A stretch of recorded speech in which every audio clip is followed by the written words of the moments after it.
If you voted for Trump because you thought he was going to bring grocery prices down, I have some very bad news for you. A lot of our produce comes from Mexico. 2/3 of the tomatoes that Americans purchase are from Mexico. 90% of the avocados that they purchase are from Mexico, just to mention two examples. So that guac is definitely going to cost extra. If you voted for Trump because you thought he was going to bring down the cost of housing, a lot of our lumber, cement, other materials comes from Canada, which means that construction costs are going to go up. Now, hello fellas, welcome to today's episode as we delve into President Donald Trump's recent statements and policies aimed at reducing inflation, juxtaposing with his administration moves to increase tariffs on foreign imports and implement stricter immigration enforcement.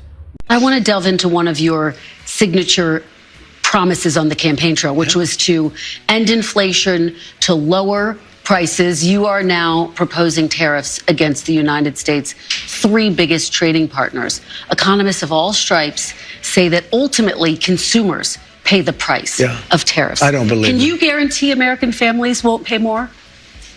I can't guarantee anything. I can't guarantee tomorrow. We're going to be a tariff nation. It's not going to be a cost to you. It's going to be a cost to another country. I heard Kamala the other day, Comrade Kamala. She said, oh, if you do that, he's raising your taxes. No. I'm not raising your taxes. I'm raising China and all of these countries in Asia and all over the world, including the European Union, by the way, which is one of the most egregious. I've spoken with some economists about your proposal for tariffs, and they say they don't see how it will not make items cost more in the United States. They'll approve it. They'll approve it. And number one, I don't need them. I don't need Congress, but they'll approve it. May be unexpected to Americans who thought Trump was going to lower their prices. Because if you voted for Trump because you thought he was going to bring grocery prices down, I have some very bad news for you.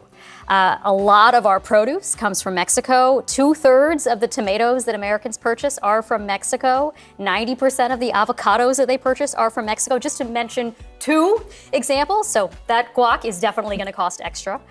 If you voted for Trump because you thought he was going to bring down the cost of housing, a lot of our lumber, cement, other materials comes from Canada, which means that construction costs are going to go up. Not to mention all of the ways he's going to roil the U.S. auto industry, because a lot of autos cross borders in North America multiple times before they're ultimately finished and sold to consumers. Not to mention the fact that a lot of U.S. manufacturers purchase inputs, intermediate goods like metals and cement and other things from Canada, from Mexico, and not to mention even the retaliation that we should expect. All of which is going to be very bad for consumers, not to mention, again, many of the U.S. workers that Trump allegedly wants to help. Did you just float out the idea of getting rid of income taxes and replacing it with tariffs? Well, okay. Were you serious about that? Yeah, sure. But why not? Because ready? Our country was the richest relatively in the 1880s and 1890s. A president who was assassinated named McKinley. He was the tariff king. He spoke beautifully of tariffs. His language was really beautiful. While the president asserts that these measures will bolster the American economy, experts express concerns about potential inflationary effects. Now, President Trump has emphasized his commitment to lowering inflation, citing initiatives such as deregulation and enhancing domestic energy production. He urges that increase in oil output will reduce energy costs, thereby decreasing an overall inflation and enabling lower interest rates. However, the administration's recent imposition of a 25% tariff on all steel and aluminum imports has raised concerns.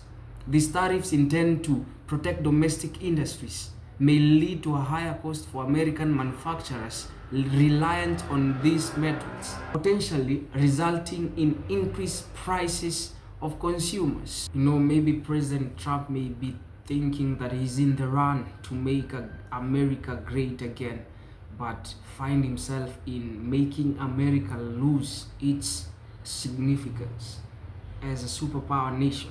Additionally, the president's actions of deporting undocumented workers could have significant economic implications. The agriculture sector, among others, heavily depends on immigrant labor. Mass deportations may lead to labor shortages, driving up wages and consequently the prices of goods and services. And economists warn that while the administration aims to curb inflation, these combined policies might have the opposite effect. Increased production costs due to tariffs and labor shortages will bring to a rising consumer price, complicating efforts to control inflation. As the administration moves forward with its economic agenda, the balance between protecting domestic interest and maintaining price stability remains a critical concern.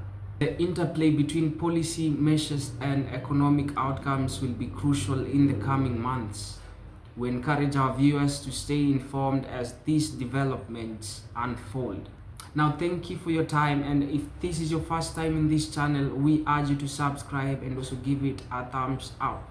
Until the next update, goodbye.